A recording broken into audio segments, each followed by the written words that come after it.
ফাআকাউ সাজিদান তাহতাল আরশি, আমি আল্লাহ তাআলার আরশের নিচে গিয়ে সিজদার মধ্যে পড়ে যাব, আমি মাথা উঠাবো না, কান্না করতে থাকবো, কান্না করতে থাকবো। আল্লাহ তাআলা ডাক দেয়া বলবে, ইয়া মুহাম্মদ ইরফা রাসাক, হাবিব আমার আপনি আর কাঁদতে হবে না, আপনি আপনার মাথা উঠান। দুনিয়ার মধ্যে বহুত কাঁদছেন, আপনাকে কাফেররা কাঁদাইছে, আজকে আখিরাতের মধ্যে আপনি আর কাঁদতে হবে না। শাফি তো শাফা রাসূল সুপারিশ করেন, কার ব্যাপারে করবেন?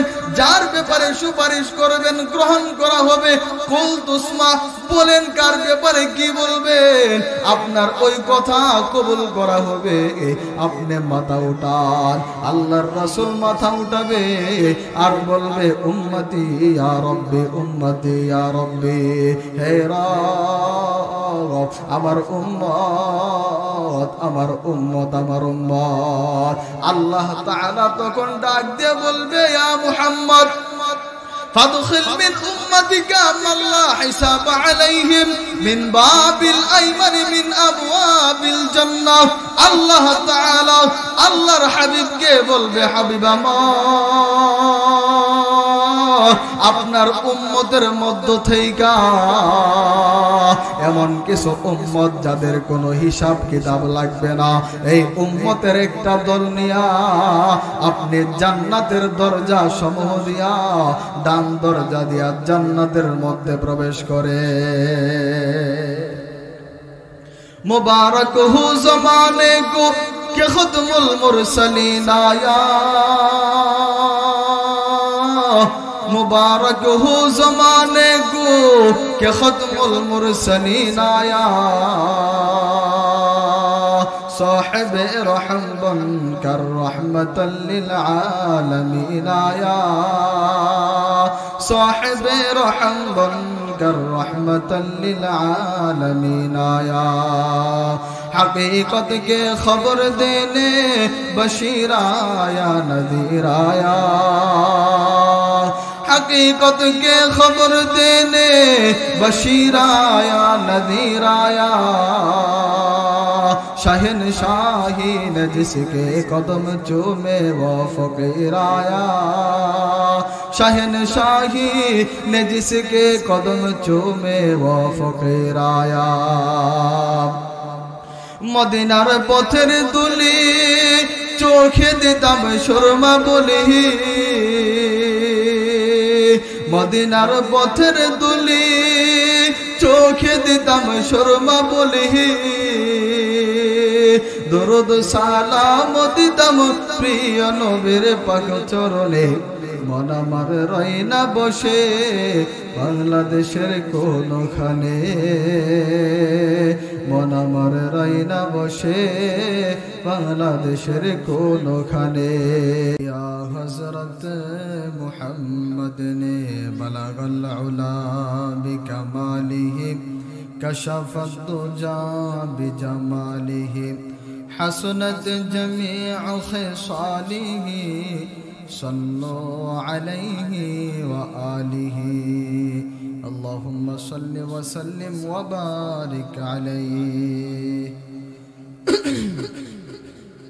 নোয়াগাঁও হযরত আয়েশা সিদ্দিকা রাদিয়াল্লাহু তাআলা আনহা দারুল কুরআন মহিলা মাদ্রাসা ও এলাকাবাসীর উদ্যোগে আজকের এই মওতে মাহফিলের সম্মানিত সভাপতি, উপস্থিত দিগার উলামায়ে কেরাম, সামিয়ানার নিচে উপবিষ্ট ধর্মপ্রাণ মুসলমান ভাইয়েরা, পর্দার আড়ালে আমার মা ও বোনেরা, সর্বপ্রথম ওই মহান পাক রব্বুল আলামিনের দরবারে লাখো কোটি শুকরিয়া জ্ঞাপন করছি, যে মহান পাক রব্বুল আলামিন আমাদেরকে দুনিয়ার সমস্ত কাজ কারবার থেকে ফারেক করে দ্বীনের কিছু কথা বলা এবং শোনার জন্য একত্রিত করেছেন।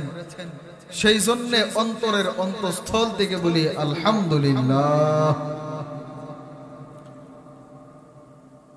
আপনাদের মাদ্রাসা, এই মাদ্রাসার মধ্যে কোরআন এবং হাদিসের আলোচনা করা হয়, কোরআন শিক্ষা দেওয়া হয়, হাদিস শিক্ষা দেওয়া হয়। যেই শিক্ষাটা দুনিয়াতে যেমন কাজের, আখেরাতে তার চেয়ে আরো বেশি কাজের। কারণ কোরআন সেটা তো বরকতময় কোরআন। এই কোরআন সম্পর্কে কিছু কথা বলবো। মা তাওফীক ইল্লা বিল্লাহ। আপনাদের সম্মুখে একটা আয়াত তেলাওয়াত করেছি, যে আয়াতটা শুধু আয়াত নয়, বরং এই আয়াতটা রাসূলের পক্ষ থেকে আমাদের বিরুদ্ধে মামলা হবে আখিরাতে। চিন্তা করছেন, যেই নবী পুরাটা জিন্দেগি উম্মতের জন্য উম্মতি উম্মতি বলে কাঁদছেন, এই নবীর পক্ষ থেকে হাসরের ময়দানে একটা মামলা করা হবে। এই মামলার কথাটাই আল্লাহ তাআলা সূরা ফুরকানের 30 নম্বর আয়াতের মধ্যে আল্লাহ তাআলা বলেন, وقال الرسول يا رب إن قومي اتخذوا هذا القرآن مهجورا। আল্লাহ তাআলা বলেন যে আল্লাহর রাসূল হাসরের ময়দানে আল্লাহ তাআলাকে বলবে, আল্লাহ আমার এই কওম তারা কোরআন ছেড়ে দিয়েছিল, আজকে আপনি কাহ্হার, আপনার যে জালালিয়তের রূপ ওইটা তাদেরকে দেখেন, তাদের সাথে নরম ব্যবহার করেন। তাহলে কেমন একটা অবস্থা হবে? এই অবস্থাটা, এই ভয়াবহতাটা হাসরের ময়দানের 3 নম্বর ভয়ঙ্কর চিত্র হবে। তাহলে বোঝা গেল এর আগে আরো 2টা ভয়ঙ্কর কি আছে, চিত্র আছে। ওই 2টা ভয়ঙ্কর চিত্র সংক্ষেপে বলার চেষ্টা করব ইনশাআল্লাহ। 1 নম্বর ভয়ঙ্কর চিত্র হাসরের ময়দানে আল্লাহ তাআলা কোরআনের মধ্যে বলেন, ওয়ায়াউমা তাশাক্কাকাস সামাউ বিল গামাম ওয়া নুজ্জিলাল মালাইকাতু তানজিলা। ওই দিনকে স্মরণ করো যেদিন আসমানটা বিদীর্ণিত হবে এবং মেঘমালাকে পথ করে দিবে এবং ফেরেশতাদেরকে দলে দলে দুনিয়ার মধ্যে পাঠানো হবে। এখন বলবেন, হুজুর এটা আবার কিসের ভয়ের ব্যাপার? আসমান ফাটবে, ফেরেশতারা নামবে, এটা তো কোনো ভয়ের বিষয় না। এর ব্যাখ্যায় তাফসীরে ইবনে কাসিরের মধ্যে রাইসুল মুফাসসিরিন আব্দুল্লাহ ইবনে আব্বাস রাদিয়াল্লাহু তাআলা আনহু এর ব্যাখ্যার মধ্যে বলেন, ইয়াজমাউল্লাহুল খালাইকা ফি সাঈদিন ওয়াহিদিন মিনাল জিন্নি ওয়াল ইনসি ওয়াত তুয়ুর ওয়াস-সিবাহি ওয়াল বুহুশ।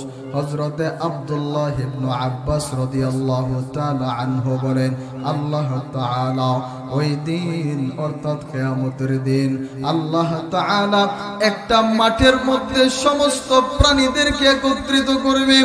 আল্লাহ তাআলা যত গোলাম মানুষ দুনিয়ার মধ্যে পাঠাইছেন সবাইকে একত্রিত করবে। শুধু মানুষ গোলা না, বরং জিন্নাত যতগুলো আছে সকলকে একত্রিত করবে। পাখি যত আছে ওই পাখিগুলাকেও একত্রিত করবে। অর্থাৎ মোট কথা যত প্রাণী আছে আল্লাহ তাআলা একটা মাঠের মধ্যে একত্রিত করবে। সুম্মা তানশাক্কুস সামাউদ দুনিয়া, তারপরে প্রথম আসমানটা, দুনিয়ার যে আসমানটা আছে ওই আসমানটা ফেটে যাবে, আসমান ফেটে যাবে। আব্দুল্লাহ ইবনে আব্বাস তিনি বলেন, ফায়ানজিলু আহলুহা, আসমান ফেটে যাওয়ার পর আসমানবাসীরা জমিনে নেমে আসবে। বলবেন আসমানের মধ্যে কারা আছে? বলে ফেরেশতারা আছে। কত পরিবার আছে? আব্দুল্লাহ ইবনে আব্বাস রাদিয়াল্লাহু তাআলা আনহু বলেন, ওয়া হুয়া আকসারু মিন জামিইল খালাইক। দুনিয়ার মধ্যে যত মানুষ আসছে কিয়ামত পর্যন্ত আসবে, যত প্রাণী কিয়ামত পর্যন্ত আসবে, তারা একত্রে যত পরিমাণ হবে, প্রথম আসমানের ফেরেশতারা তার চেয়ে কোটি কোটি গুণ বেশি হবে। প্রথম আসমানের ফেরেশতারাও নেমে যাবে, তারপরে দ্বিতীয় আসমানটা ফেটে যাবে, তারাও চলে আসবে। দ্বিতীয় আসমানের ফেরেশতা কি পরিমাণ হবে? হযরত আব্দুল্লাহ ইবনে আব্বাস রাদিয়াল্লাহু তাআলা আনহু তিনি বলেন, প্রথম আসমানের ফেরেশতা এবং জমিনের মধ্যে যত প্রাণী আছে সকলকে একত্র করলে যত পরিমাণ হবে, দ্বিতীয় আসমানের মধ্যে ফেরেশতাদের সংখ্যা তাদের চেয়ে কোটি কোটি গুণ বেশি হবে। তাহলে তারপরে তৃতীয় আসমান, তৃতীয় আসমানের মধ্যে কত পরিমাণ ফেরেশতা?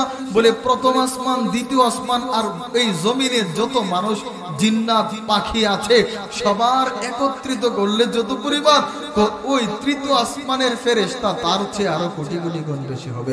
এভাবে সপ্ত আসমান পর্যন্ত নেমে আসবে, এমনকি আরশ ফেটে যাবে, আরশের মধ্যে যারা আছে তারাও জমিনের মধ্যে নেমে আসবে। আরশের মধ্যে কত পরিমাণ ফেরেশতা? তাহলে একটা হাদিস, রাসূলের হাদিস শুনে আসি। হাদিসের ওই আরশটা কত বড় ওইটা আমরা বুঝতে পারবো ফেরেশতারা কত আছে। আরশটা শোনার আগে আমরা জানবো আরশের মধ্যে যে চেয়ারটা আছে, কুরসিটা কত বড়। عن أبي ذر الغفاري رضي الله تعالى عنه قال حضرت أبو ذر الغفاري رضي الله تعالى عنه বলেন قال رسول الله صلى الله عليه وسلم الله الرسول محمد رسول الله صلى الله عليه وسلم তিনি বলেন ما السماوات السبع في الكرسي إلا كحلقة ملقاة بأرض فلاة। আল্লাহর রাসূল বলে শোনো, আরশের মধ্যে যে কুরসিটা আছে কুরসিটা কত বড় শুনিয়া নাও। যদি সপ্ত আসমান সপ্ত জমিনকে যদি একত্রিত করা হয়, যদি পুরাটা পৃথিবীকে একটা মাঠ বানানো হয়, মাঠ, আর মাঠের মধ্যে যদি একটা সরিষার দানা রাখা হয়, ওই মাঠের তুলনায় সরিষার দানাটা যত ছোট হবে, ওই কুরসির সামনে সপ্ত আসমান সপ্ত জমিনটা তো ছোট হবে। এবার শুনেন, কুরসিটার সামনে সপ্ত আসমান সপ্ত জমিনটা একটা সরিষার দানার মতন হবে। এবার ওই আরশটা কত বড়? আল্লাহর রাসূল বলেন ওয়া ফাদলুল আরশি আলাল কুরসি কাফাদলি তিলকাল ফালাত আলা তিলকাল হালকা। ওই যে কুরসিটার সামনে সপ্ত আসমান এবং সপ্ত জমিন যত ছোট দেখা যায়, ওই আরশের সামনে ওই কুরসিটাও তত ছোট দেখা যাবে। তাহলে কত পরিমাণ ফেরেশতা ওই আরশের মধ্যে আছে, তারাও নেমে আসবে। এটা হলো এক নম্বর ভয়ঙ্কর চিত্র। তারপরে দ্বিতীয় নম্বর চিত্র শুরু হয়ে যাবে। আল্লাহ তাআলা যখন সকলকে একত্রিত করবেন তখন আল্লাহ তাআলা ওই আরশের, আল্লাহ তাআলা ওই হাসরের ময়দানের মধ্যে কিছু আযাব আর গজব আল্লাহ তাআলা ছেড়ে দিবেন। ফায়াবলুগুন নাস মিনাল গাম্মি ওয়াল কারবি মা লা ইউতিকুন ওয়া লা ইয়াহতামিলুন। হাসরবাসীদেরকে একত্রিত করার পরে আল্লাহ তাআলা এমন কিছু আযাব আর গজব আল্লাহ তাআলা তাদের উপরে দিবে, ওই মানুষেরা তা সহ্য করতে পারবে না, দৌড়াদৌড়ি শুরু করে দেবে। কারণ এমন আযাব সহ্য করার মতো না। ইয়াকুলু বা'দুহুম লিবা'দিন, কতক লোকদেরকে বলবে আলা তানজুরুনা মাইয়াশফাউ লাকুম ইলা রাব্বিকুম। দেখো না আজকে কাউকে পাও কিনা আল্লাহ তাআলার কাছে বলবে, সুপারিশ করবে যেন আজকে বিচার কার্যটা শুরু করিয়া দেয়। কারণ হাসরের ময়দানে এত এত আযাব, সূর্যটা অর্ধ হাত উপরে, এই আযাব হয়তো সহ্য হচ্ছে না। আল্লাহ তাআলার কাছে সুপারিশ করতে বলো না, যাতে বিচার কার্যটা শুরু হয়ে যায়। হয়তো জান্নাত পাবো আর না হয় জাহান্নাম পাবো, কিন্তু আজকে হাসরের ময়দানের আযাব এটা সহ্য হইতেছে না। ইয়াকুলু বাদুহুম লিবাদিন, কতক লোককে বলবে আলাইকুম বিআদমা, তোমরা যাও আদম নবীর কাছে যাও। আদম নবীকে গিয়ে বলো না সুপারিশ করার জন্য। ফায়াতুনা আদমা, সকলে আদম নবীর কাছে আসবে। আয়েশা বলবে ইয়া আদম, হে নবী আদম, আনতা আবুল বাশার, আপনি তো সমস্ত মানুষের পিতা। খালাকাকাল্লাহু বিয়াদিহি, আল্লাহ তাআলা আপনাকে নিজ হাতে বানাইছেন। ওয়া নাফাখা ফিকা রূহা, এবং আল্লাহ তাআলা আপনার ভিতরে রূহ দান করেছেন। ওয়া আমারাল মালাইকাতা ফাসাজাদু লাকা, এবং ফেরেশতাদেরকে আল্লাহ তাআলা আদেশ করেছেন তারা আপনাকে সিজদা করেছেন। ইশফা' লানা ইলা রাব্বিক, আজকে একটু সুপারিশ করেন না।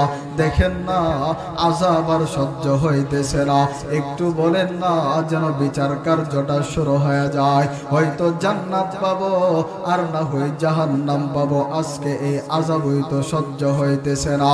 হযরতে আদম আলাইহিস সালাতু ওয়াস সালাম বলবেন, ইন্না রাব্বি কদ গাদিবাল ইয়াউম গাদবা লাম ইয়াগদাব ক্বাবলাহু মিথলা ওয়া লা ইয়াগদাব বা'দাহু মিথলা। হযরতে আদম বলবে আমি পারবো না, আমার রব আজকে এত রাগান্বিত হয়েছে, পূর্বে কখনো এত রাগান্বিত হয় নাই, পরেও কখনো এত রাগান্বিত হবে না। আজকে এত রূপ, এত রাগান্বিত কাহার, তার সামনে আজকে আমিও সুপারিশ করতে পারবো না। কারণ আল্লাহ তাআলা জান্নাতের মধ্যে একটা গাছ থেকে আমাকে নিষেধ করেছিল, কিন্তু আমি ওই গন্ধম গাছ থেকে বেঁচে থাকতে পারলাম না। যদি জিজ্ঞাসা করে পেলে আজকে কি জবাব দেব? নফসি নফসি, আজকে তো আমার ওই সুপারিশ লাগবে, আমি কিসের সুপারিশ করব? ফাদহাবু ইলা গায়রি, তোমরা অন্যের কাছে যাও। ফাদহাবু ইলা নূহিন, তোমরা নূহ নবীর কাছে যাও, আমি পারবো না সুপারিশ করতে। ফায়াতুনা নূহা, সকলে নূহ নবীর কাছে চলে আসবে। আয়েশা বলবে ইয়া নূহ, এ নূহ, আনতা আউয়ালুর রাসূলি ফিল আরদি, আপনি তো সর্বপ্রথম রাসূল দুনিয়ার মধ্যে আসছেন। আজকে আল্লাহ তাআলার কাছে ইশফা' লানা ইলা রাব্বিক, একটু সুপারিশ করেন না যাতে বিচার কার্যটা আল্লাহ তাআলা শুরু করিয়া দেয়। সহ্য তো হইতেছে না। হযরত নূহ বলবে ইন্না রাব্বি কদ গাদিবাল ইয়াউমা গাদবা, আমিও পারবো না, আমার রব আজকে এত রাগান্বিত হয়েছে, এত রাগান্বিত হয়েছে। লাম ইয়াগদাব ক্বাবলাহু মিথলা, পূর্বে কখনো এত রাগান্বিত হয় নাই। ওয়া লাম ইয়াগদাব বা'দাহু মিথলা, এবং পরে কখনো এত রাগান্বিত হবে না, আমিও পারবো না। হযরত নূহ বলবে নফসি নফসি, আমারই তো আজকে সুপারিশ লাগবে, আমি সুপারিশ করতে পারবো না, অন্যের কাছে যাও। এভাবে এক এক করে এক একজন নবীর কাছে সকলে যাইবে। সকল নবী বলবে আমি পারবো না। ঈসা আলাইহিস সালাতু ওয়াস সালামের কাছে যাবে। ঈসা আলাইহিস সালাতু ওয়াস সালাম বলবে আমি পারবো না। ইব্রাহিম নবীও বলবে পারবে না। সবাই বলবে পারবো না। এখন সকলের আশা একমাত্র বাকি আছে মুহাম্মাদুর রাসূলুল্লাহ সাল্লাল্লাহু আলাইহি ওয়াসাল্লাম, আখির জামানার নবী। মুহাম্মাদুর রাসূলুল্লাহ উনি কেবল বাকি আছে ওনার সকলে আশা মনে হয় মুহাম্মদ শেষ জামানার নবী আমাদের জন্য সুপারিশ করবে আমাদের জন্য সুপারিশ করবেন সকলের আশা থাকবে মুহাম্মাদুর রাসূলুল্লাহর উপরে সকলে নবীর কাছে যাবে ইয়া মুহাম্মদ আনতা রাসূলুল্লাহ আপনি তো আল্লাহ তাআলার রাসূল ওয়া হাবিবুল্লাহ এবং আল্লাহ তাআলার দোস্ত ইশফা লানা ইলা রাব্বিক একটু সুপারিশ করেন না ওই সময় আল্লাহর রাসূলের ওই মামলাটা হবে যারা কোরআন ছেড়ে দিয়েছে কোরআনের উপরে যারা আমল করে নাই কোরআনের উপরে যারা ঈমান আনে নাই আল্লাহর রাসূল ওই দিন বলবে আল্লাহ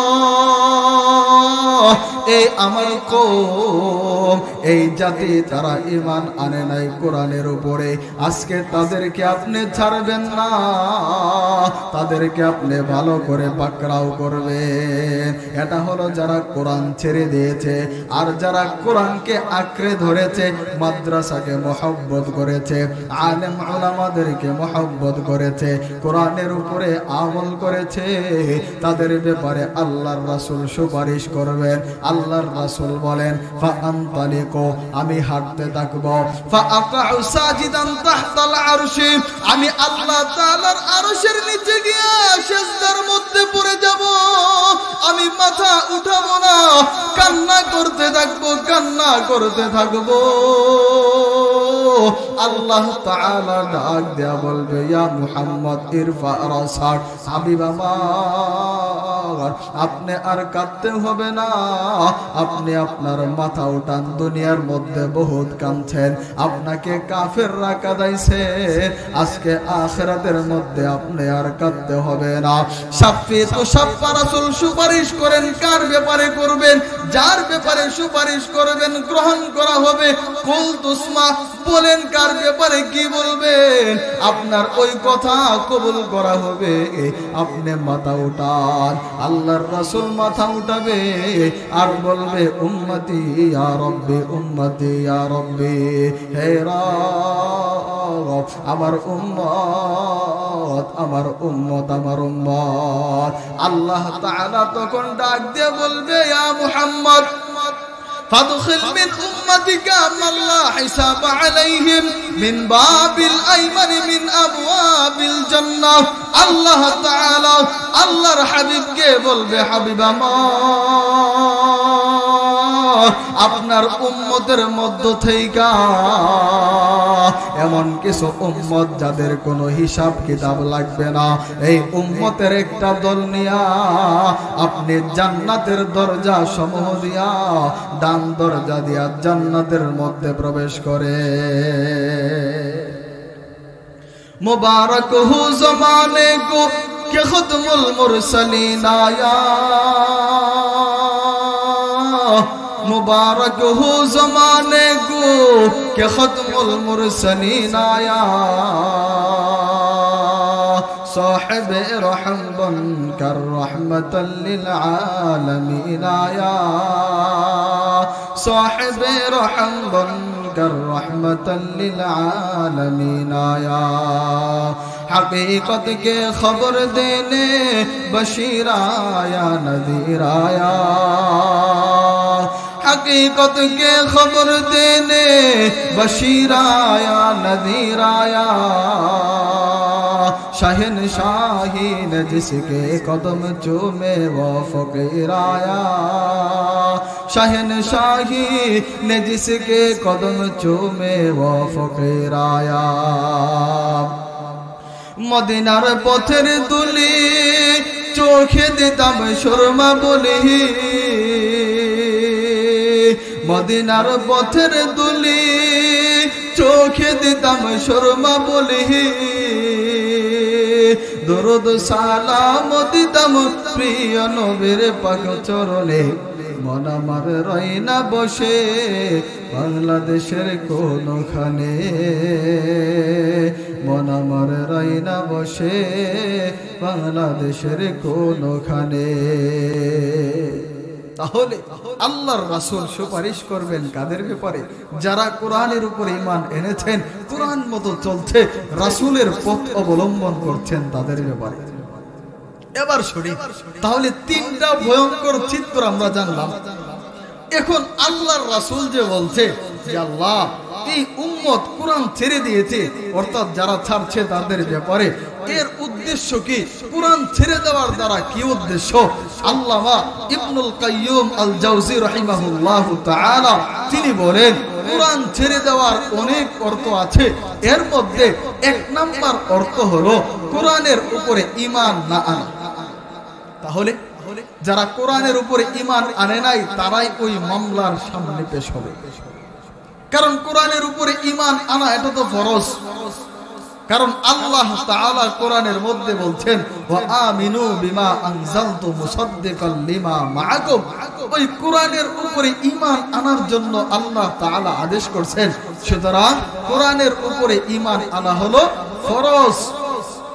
এখন যদি প্রশ্ন করি যে কোরআনের উপরে যদি ঈমান আনি তাহলে লাভ কি? আল্লাহ তাআলা কোরআনের মধ্যে বলেন, ওয়াহাদা কিতাব আনজালনা মুবারাকুন। আল্লাহ তাআলা বলেন, এই যে কোরআন এমন এক কিতাব যেটা আমি নাযিল করেছি, এটা হলো বরকতপূর্ণ। এবার যদি প্রশ্ন করি বরকত কোন বরকত? এটা কি দুনিয়ার বরকত নাকি আখিরাতের বরকত? বলে এটা হলো দুনিয়া এবং আখিরাত উভয়টার বরকত। কোরআনের দুনিয়ার বরকত তো প্রকাশ্য দেখা যায়, কারণ কোরআন ওয়ালাদের সম্মান তো অনেক বেশি আল্লাহ তাআলা দিয়েছেন আপনাদের সম্মুখে। আখিরাতে কোরআনের কত মর্যাদা, কত বরকত, ওইটা কিছু আলোচনা করব। আল্লাহর রাসূল বলেন, আল্লাহর রাসূলের সাহাবী আবু হুরায়রা রাদিয়াল্লাহু তাআলা আনহু থেকে বর্ণিত, আন্না রাসূলুল্লাহ সাল্লাল্লাহু আলাইহি ওয়াসাল্লাম সামিআ রাজুলান ইয়াকরাউ কুল হুয়াল্লাহু আহাদ। আল্লাহর রাসূল এক ব্যক্তিকে শুনছেন, একজন ব্যক্তি কুল হুয়াল্লাহ সূরা পড়তেছে। আল্লাহর রাসূল বলেন, ওয়াজাবাত আই ওয়াজাবাতিল জান্নাহ। আল্লাহর রাসূল বলেন, ওই ব্যক্তির জন্য জান্নাত ওয়াজিব হয়ে গেছে। এমন কোন কিতাব তো দুনিয়ার মধ্যে পাইবেন না যেই কিতাবের একটা যদি এক পৃষ্ঠাও পড়া হয় এটার ব্যাপারে জান্নাত ওয়াজিব হয়ে যাবে, এমন ঘোষণা কোন কিতাবে পাবেন না। তবে আল্লাহর রাসূল তিনি বলেন, এই কোরআন যেটা, এই কোরআন তেলাওয়াত করেছে সূরা কুল হুয়াল্লাহ, যেই ব্যক্তি তেলাওয়াত করেছে তার উপরে জান্নাত ওয়াজিব হয়ে গেছে। তাহলে এটা বরকত আছে কিনা? দুই নম্বর দৃষ্টান্ত, আন আনাস ইবনে মালিক রাদিয়াল্লাহু তাআলা আনহু, হযরতে আনাস ইবনে মালিক রাদিয়াল্লাহু তাআলা আনহু থেকে বর্ণিত, তিনি বলেন, কানা রাজুলুম মিনাল আনসার ইয়াকুমুল মসজিদে কুবা।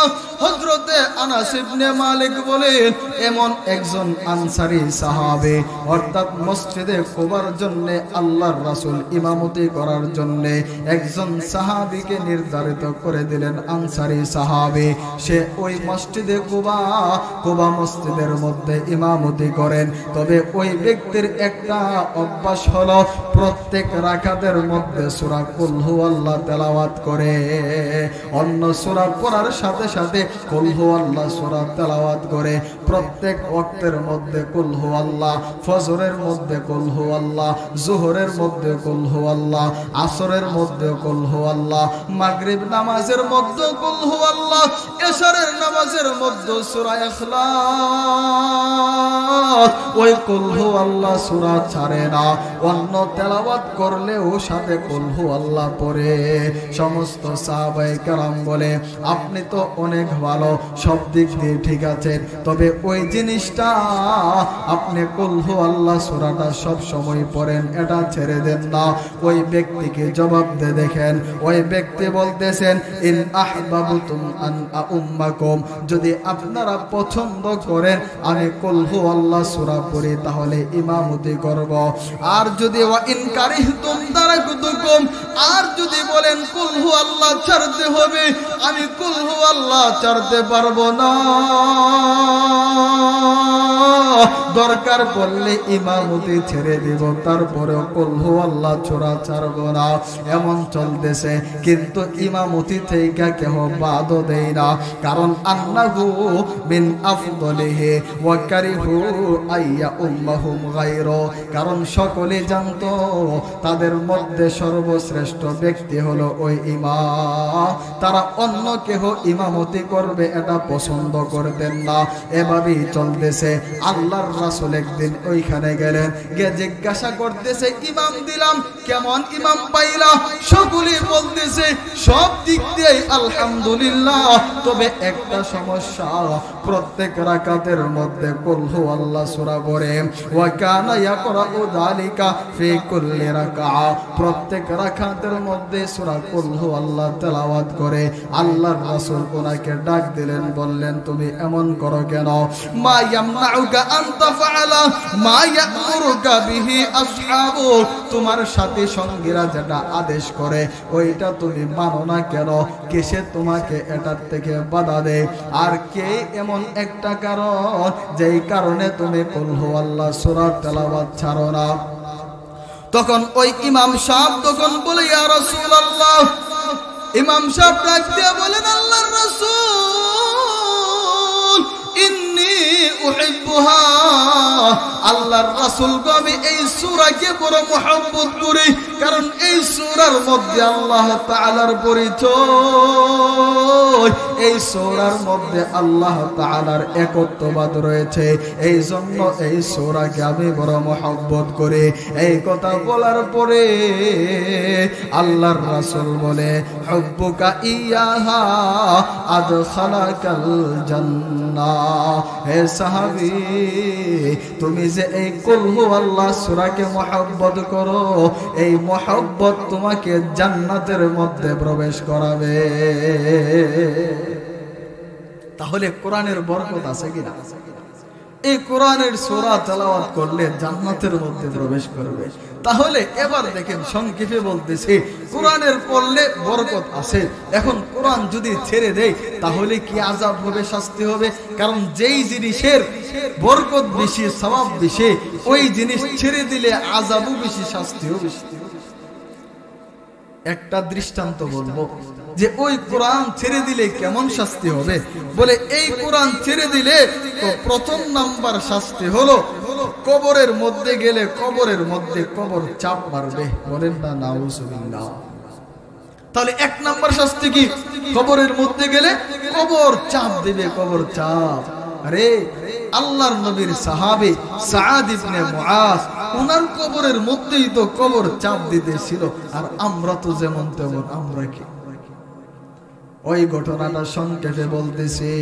আন জাবির ইবনে আব্দুল্লাহ রাদিয়াল্লাহু তাআলা আনহু, হযরতে জাবির রাদিয়াল্লাহু তাআলা আনহু তিনি বলেন, খারাজনা মা রাসূলিল্লাহি সাল্লাল্লাহু আলাইহি ওয়াসাল্লাম হিনা তুওফিয়া সাআদ, আল্লাহর রাসূলের সাথে যেদিন সাআদ ইবনে মুআজ ইন্তেকাল করেছিল, ওনার সাথে আমরা তার বাড়ির দিকে রওনা হইলাম। এর আগে সাআদ ইবনে মুআজের কিছু বৈশিষ্ট্য আমরা শুনে আসি। ইবনে উমরের হাদিস থেকে তিনি বলেন, হযরত সাআদ ইবনে মুআজ যেদিন ইন্তেকাল করে, হযরত জিবরাইল আয়েশা বলে, আল্লাহর রাসূল সাআদ ইবনে মুআজ কেমন সাহাবী জানেননি? হাযাল্লাযী তাহাররাকা লাহুল আরশ, সাআদ ইবনে মুআজ এমন এক সাহাবী যে সাহাবীর মৃত্যুতে আরশটা কাঁপতেছে, আরশটা কাঁপতে লাগলো। তাহলে কেমন জলিলুল কদর সাহাবী, যে সাহাবীর মৃত্যুতে আরশ কম্পন করে, আরশ কাঁপে। এক নম্বর, বৃদ্ধ আঙ্গুলের উপরে ভর দিয়া দিয়া হাঁটে, পুরা পা জমিনের মধ্যে ফালাই না। সাহাবায়ে কেরাম, সাহাবারা জিজ্ঞাসা করে, আল্লাহর রাসূল গো, কত জানাজার মধ্যেই তো আপনি গেলেন, এমন তো করলেন না, পুরা পাটা জমিনের মধ্যে রাখেন না কেন? আল্লাহর রাসূল বলেন, সাহাবী আমার সাআদ ইবনে মুআজের ইন্তেকালের পর সাআদ ইবনে মুআজের খাটিয়াটা যে তোমরা বহন করতেছো, তোমাদের সাথে আল্লাহ তাআলার ফেরেশতারাও বহন করতেছে, এই জন্যে তোমাদের কাছে হালকা লাগতেছে, হালকা। এটা হলো 3 নম্বর বৈশিষ্ট্য। 4 নম্বর বৈশিষ্ট্য, আল্লাহর রাসূলের এক সাহাবী বলেন, কুনতু মিম্মান ইয়াহফারু, কুনতু মিম্মান, আমি ওই ব্যক্তি ছিলাম যে ব্যক্তি সাদ ইবনে মুআজের কবর খনন করতেছিল। আমি যখন সাদ ইবনে মুআজের কবর খনন করার জন্য কুদাল দ্বারা মাটির মধ্যে আঘাত করি, যখনই আঘাত করার পরে মাটিটা যখন তুলতে যায়, প্রত্যেক মাটির পিছন দিক দিয়ে বোঝা যায় জান্নাতি মেশকে আম্বরের গ্রাম যেন তার কবর থেকে বের হইতেছে। তাহলে 4 নম্বর বৈশিষ্ট্য, হযরতে সাদ ইবনে মুআজের কবর থেকে মেশকে আম্বরের গ্রাম উঠছিল। এই 4টা বৈশিষ্ট্যওয়ালা সাহাবী, উনার কবরের মধ্যে যখন আল্লাহর রাসূল সাল্লাল্লাহু আলাইহি ওয়াসাল্লাম, আল্লাহর রাসূল উনার জানাজার নামাজ পড়ালেন, ওয়া বুদিআ ফি কবরিহি, এবং তাকে যখন কবরের মধ্যে রাখা হয়, ওয়া সুবিয়া আলাইহি, এবং যখন তার মাটিগুলা কবরের মধ্যে দেওয়া হয়, ফাসাব্বাহান নবী সাল্লাল্লাহু আলাইহি ওয়াসাল্লাম, হঠাৎ করিয়া আল্লাহর রাসূল জোরে জোরে সুবহানাল্লাহ পড়তে লাগলেন। ফাসাব্বাহনা তাবিলা, সাহাবারা বলেন আমরাও জোরে জোরে তাসবিহ পড়তে শুরু করলাম। فكبر رسول الله صلى الله عليه وسلم فكبرنا, একটু পরে আল্লাহর রাসূল জোরে জোরে তাকবীর দিতে শুরু করলেন, আমরাও আল্লাহর রাসূলের সাথে সাথে তাকবীর দিতে শুরু করলাম। ফাকিলা ইয়া রাসূলুল্লাহ, একজন সাহাবী আল্লাহর রাসূলকে জিজ্ঞাসা করে, আল্লাহর রাসূল কত জানাজার নামাজ আপনি পড়াইলেন, কত সাহাবীকে কবরের মধ্যে রাখলেন গো আল্লাহর রাসূল, কখনো তো এমন ব্যবহার করলেন না। সুবহানাল্লাহ, জোরে জোরে সুবহানাল্লাহ পড়তেছেন, আবার জোরে জোরে আল্লাহু আকবার পড়তেছেন। ঘটনা কে বলেন না, আল্লাহর রাসূল সাহাবায়ে কেরামদেরকে বলেন, সাহাবারা লাকাদ তাদায়াকা আলা আবদি সালিহ কবরুহু, আমার এই নেককার সাহাবীর কবরের মধ্যে যখন রাখা হইল, তখন কবরটা তার কাছে সংকীর্ণ হয়ে যাইতেছিল, অর্থাৎ কবরের চাপ হযরত সাদ ইবনে মুআজকে কবরের চাপ দিতে আসতেছিল। আর কারণে আমি এই তাসবিহ আর তাকবীর পড়তে লাগলাম। ফাফাররাজাহুল্লাহু আনহু, আমার এই তাসবিহ এবং তাকবীরের বদৌলতে আল্লাহ তাআলা এই সাহাবীর কবরের চাপ আল্লাহ তাআলা দূর করে দিয়েছে। তাহলে এই সাহাবী সাদ ইবনে মুআজ, ওনার যদি কবরের চাপ আসতে হয়, আমাদের কি অবস্থা হবে? তাহলে যেটা বলতেছিলাম, 1 নম্বর কোরআন ছেড়ে দেওয়ার 1 নম্বর শাস্তি হলো কবরের কি হবে? চাপ হবে। সবই একেবারেই শেষ। আল্লাহ তাআলা আমাদেরকে যে কথাগুলো বললাম এর উপরে আমল করার তৌফিক দান করুন। দেখেন আপনাদের এখানে এই মাদ্রাসাটা হয়েছে, এই মাদ্রাসার মুহতামিম সাহেব, যিনি আমার ভাই, মুহাব্বতের ভাই হুসাইন ভাই, খুব কষ্ট করে এই মাদ্রাসাটাকে আস্তে আস্তে আগিয়ে নিচ্ছেন। আপনারা যারা আছেন এলাকাবাসী, ওনাকে সাহায্য করবেন এবং মাদ্রাসাটাকে সামনে নেওয়ার পরিকল্পনা করবেন। হ্যাঁ, আবার এই মাদ্রাসায় যারা লেখাপড়া করতেছে বেফাকের মধ্যে বৃত্তি পেয়েছে, তাহলে লেখাপড়ার দিক দিয়েও ভালো, আপনারা ওইটার প্রতি লক্ষ্য রাখবেন। আল্লাহ তাআলা যেন আমাদেরকে এই কথাগুলোর উপরে আমল করার তৌফিক দান করুন। সকলে বলে আমিন। ওয়া আখিরু দাওয়ানা আনিল হামদুলিল্লাহি রাব্বিল আলামিন।